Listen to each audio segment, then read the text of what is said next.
Allister, just an update. I know we received an injury update. Has there anything changed since the last injury update? Yes, definitely. And you always have a vision of selecting your best possible team, but in reality it never happens, and we're aware of that in this game. Player like obviously we watched Dwayne play last night, watch him play, and Dwayne won't be available for us for this weekend. He picked up a shoulder injury, probably in AC. It is severe, but we wait until he comes back tomorrow, and our doctor will take him for further scans and see a specialist. So, but he's out for the first test. And then obviously Damien Delenda has not recovered sufficiently from a hematoma, which he obviously happened in the last Super Rugby game, Stormers versus the Sharks. So Damien also not available for the first test, and Lionel Mapu at this point in time is is up against time. He will be out for the first time this week on the training field in a controlled environment, but he also is coming back from a hamstring strain. That's a lot at this point in time. The rest of the team is fit to go. Allister, especially Dwayne, how much does that disrupt your plans? Because you were indicating when you announced Warren as the captain that you were looking at Dwayne to play 7 for you and so on. Actually, to be honest with you, little disruption, to be honest, because we have prepared with with the players that have been at our camps, and especially last week's camp in Platt. So we've trained with those players, but obviously a player like Dwayne comes with a massive load of experience and good knowledge of the French. So I'll wait and see when he gets here, but I've got no doubt. I mean, he's a world-class player too, but I've got no doubt that the opportunity given to other players, the attitude that I've seen over the last week is a good indication that they will bring it without a doubt. Allister, in replacing Dwayne and obviously presuming he would have been in the starting lineup, do you go for a like-for-like player, or do you go the sort of next in line? Yeah, no. What I think what one should look at is the way you want to play, obviously, and obviously what his assets as a player, has been, in the sense of Dwayne Vermeulen. You've got to weigh up set piece, you've got to weigh up big ball carrier, you've got to weigh up a lot of things, obviously, and what we're facing. So you might, what you gain on the swings, you might lose on the roundabout. So there's no perfect fit. I mean, no one like you two journos are identical the same. You understand? Likewise, the rugby players, they're not identical the same. So I'm going to try and make sure that we have the best of what Dwayne could bring. But look, I don't want to say it's not about Dwayne only here. We've got quality players in the country that have trained hard and well, and I'm sure that will fit into the plan. Allister, there's always positivity before every season, always positivity before every year. Yeah. What could make this different? I mean, last year we were just as positive. No, 100%, but there's a massive difference from last year to this year. And I don't want to go back into last year, because that's really dead and it's buried. It's something that's we've moved on. But I had no December holiday, to be honest with you, and that's where it started. I had to make sure that we will have we'll be better off in terms of our management team. I'm happy with the coaching team that we have at this point in time. I'm also really happy that we've negotiated training camps. So we, compared to last year, it's a completely a different process. So we've had 3 training camps, and then obviously the week in Platinum Bay. So those are 2 massive things. And exactly last year also, I didn't know where I sit with the overseas players, but now I know exactly where I sit with the overseas-based players, and as to how many will be in the squad. And maybe you've seen that. There's now with Dwayne out, there's probably say 2. If you look at it, Stephen Kitsoff is regarded from July 1st as a Stormer and a local based player. So I must be honest that the preparation and the time for preparation is the big difference, the biggest difference in the planning up until that. Therefore, I can be a bit more excited about where we're taking the team to. You know, and after what I've seen in Platt, starting with the team environment where you never had that opportunity to start and creating that team environment. It's unbelievable the way the players responded this time around. Allister, Warren spoke about unity, and you're bringing it up now, that team environment, especially at Plettenberg Bay. How much of that have you seen in the team? You know, because obviously gelling and understanding one another is going to be very important in this series. It has been brilliant, to be honest. When you talk team environment, it's something that you cannot just have on a piece of paper and in a presentation. You've got to actually live it, and that's exactly what the players did in Plettenberg Bay. They were divided into small groups, and we've identified leaders, but they brainstormed everything in terms of the team environment that they want to have going forward, because you know traditions change, it doesn't stay the same, and that is exactly what we did. We've gone through a thorough process and a genuine process, and I feel that there'll be better team cohesion, there's better unity in the team, and a great understanding of what it means to be a Springbok. Allister, how much do you know about the French? I mean, obviously you've seen them in the Six Nations, but there's quite a considerable amount of changes to the team that arrived here. How much were you able to do homework on them? No, there's one thing about the French. If you don't respect them, you can find yourself punished at the end. You know, the team that you have to have a lot of respect for. You look at the history of South Africa versus France, and you'll see who and why they should be respected, even on home soil. I think they've come out here and they've been performing well. So if you look at the final that they played last night between Toulon and Clermont, it's been unbelievable rugby.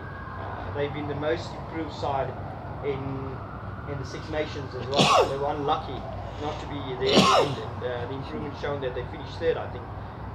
Excuse me, in the third and the Six Nations. For us, again, is to focus on ourselves and where we are as a group of players, and a new team starting all over again. And I'm really excited about that, because you want to measure yourself against a powerful side like the French. You know, they're ahead of us in terms of the world ranking, which is you know, something that we like to measure ourselves and see really the progress that we've made the last week or the last couple of, say, week and 3 camps that we've had, and the way we want to play as well. You know, there's a good sort of balance that exists in the team environment, and a lot of people want to know style of play. We've got to win test matches. We've got to get out of the blocks and win test matches.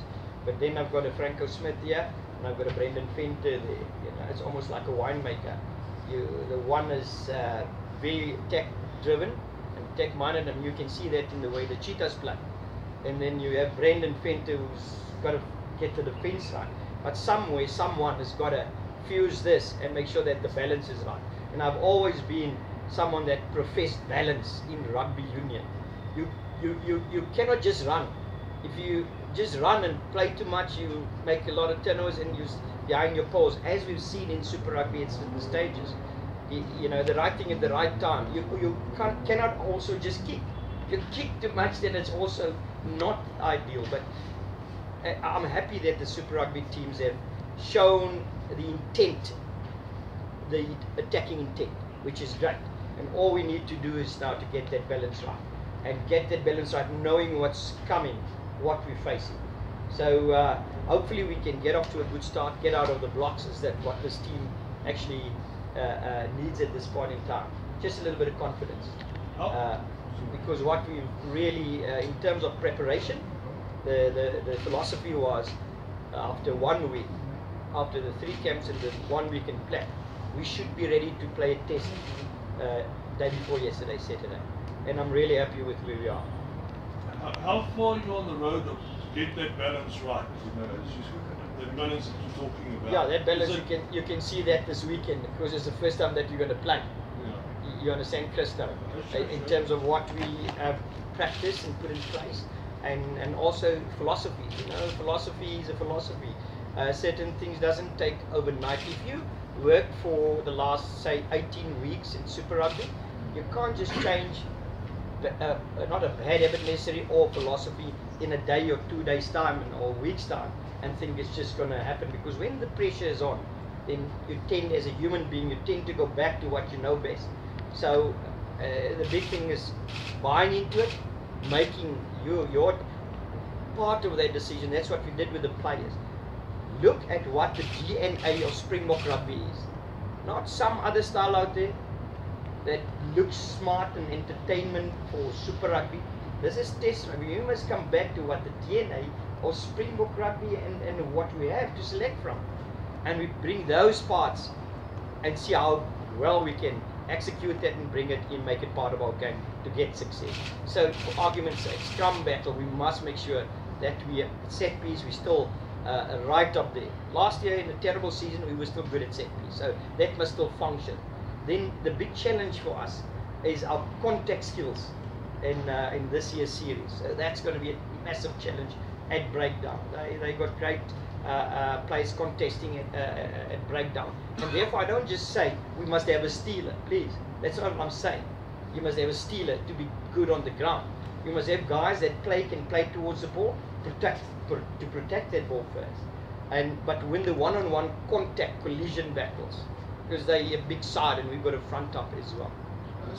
To read anything to them sort of downplaying themselves, saying that you guys are better side and playing at home, they're the underdogs, and we're missing 6 or 7 players. No, we're missing, I counted 2 this morning, and Andre Pollard is out, and so we're also missing players. So I'm not going to say what tag we're wearing, but they've been a very dangerous side, and like I said, we really respect the French. They've got world-class players and they've got senior players. This is quite a young squad that we've got, but a talented squad. And I think what we need is to get out of the blocks to get confidence in a squad. I've got no doubt that the talent is here. We've got talented players. Allister, how much of a motivating factor is it to climb up the world rankings? I suppose everyone wants to climb world rankings and to become #1, but I think before you can get there are always a little battles that you've got to win first. Always, how good will our more stopping ability be? How good have we improved with our defense and our system? Those are the little battles that I'd like to see us win. And then, you win a test here and that thing snowballs, that confidence. If you look at the way we've selected also in our squad, we've selected players who are confident players playing Super Rugby. Because at the international level, it's difficult to get your confidence as a player until you do something good for the team, until you feel good about what you've done. So, yes, it is there, but the small battles, that's the main focus for us. Allister, given all the planning and preparation, I'm not rude. I have to give you. do you think he was in there before me? Just a little bit. Second time. We'll come back to you, Ken. Sorry, Allister, just two questions I'll ask them both at the same time. One, your midfield, just how they using Damien and Milo now, just complicates that. I know you've got quite a few centres options anyway. Just your outlook on that. And then secondly, with the guy, you said at the announcement you're going to give preference to guys who at the camp you played, and that's the important thing to train at the camp with the guys. Does that mean we might see a totally locally based starting 15? And yes, you're 100% right. That's clever, man. We might see that.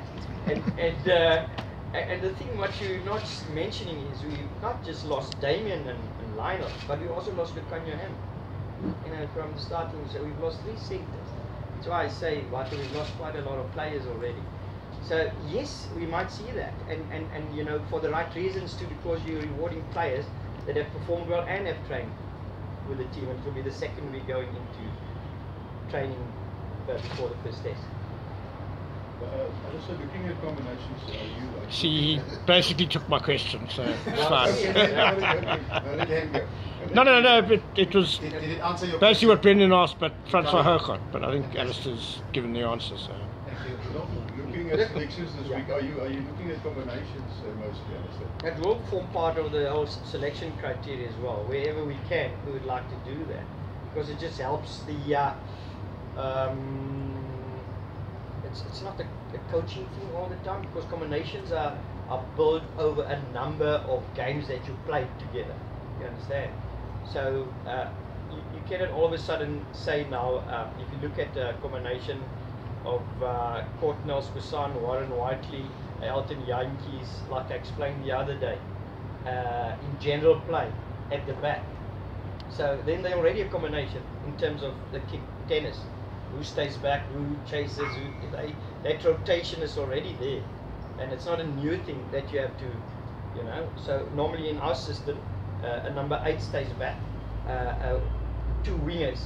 It depends which side you kick and which one is chasing. The other one will be back. Your 9 will be back, and then a 10 stays back, you know. So that's a combination too. And then obviously the big thing for me, or not the big thing, but a little combination when it comes to set piece as well. Set piece attack as well, you know. Allister, I just quickly wanted to ask the chemistry between the players and Brendan Fanta. They are adapting well to his methods. Yeah, no, that is the advantage, and I'm so. What is the value of having camps this year? So it's not just this week or before the week of the test that we will be talking those philosophies. It started camps, you know, camp 2. It started. So the attack started camp 1, the defense camp 2, and then a mix and a blend of the kicking game, everything in camp 3, and then it just sort of continued the process at Flats. So very happy with where we are. Allister, is it a concern that you only really have one experienced fly in Elton Yankees, so you're well prepared in the event that maybe he gets injured? Or? Yeah, it is a concern. Obviously, it's not ideal, but then again, you can fall back onto a guy like Frans Steyn, you know, who's a seasoned campaigner, and guy is just a matured rugby player. So you can fall back onto him, and if you look at the things that a 10 can do, I think he kicks for poles, he kicks well out of hand, he's strong. If there's trouble, he can clean it up, so to say, or take it on him, you know. And he's a good distributor of the ball as well, because when you have a guy like Frans who played 12, you would understand the pressures of a 10 much better than anyone else, because he tells his 10 to give the ball to him if he's under pressure. So now he's got a great understanding of how he should work at 10. So I'm happy with Frans, and he's trained there a bit as well. The other thing is Andre Pollard has been given permission to play in the Rugby Challenge, and I'm not sure, but it could be played this weekend, or if not this weekend, next weekend. At least he's on his way back as well. Allister, your captain is basically your voice on the field and so on. With what you've seen of Warren Whiteley at the camp in Sale, are you almost happy that you're on the right track and that it could be an improvement on previously captain-wise? No, I don't want to compare players because they are captains. They've got their strengths, different strengths. You know, I think what is quite nice now that Sia's gotten leadership at the Stormers. He's a year older. Eben also in a leadership role at the Stormers. You know, captaining the side at certain games of the season and being deputy captain there. Elton Yankees has been given the role as a leader at the Lions with Warren, and obviously, you know, a player like Beast has been around the block as well, most cap player in our team, so they form part of Warren's leadership group, and they've really been working well together the past week, and it's like shared responsibility, shared thinking, shared responsibility, and they all chip in, and I think that makes it so easy for Warren, because Warren is he's not a guy that will impose his views on things. He looks at the collective and when there's synergy, but he knows when to draw a line where he should step in. So at this point, there's a great good functioning a role of the leadership group with Warren. Okay. There's a chance now.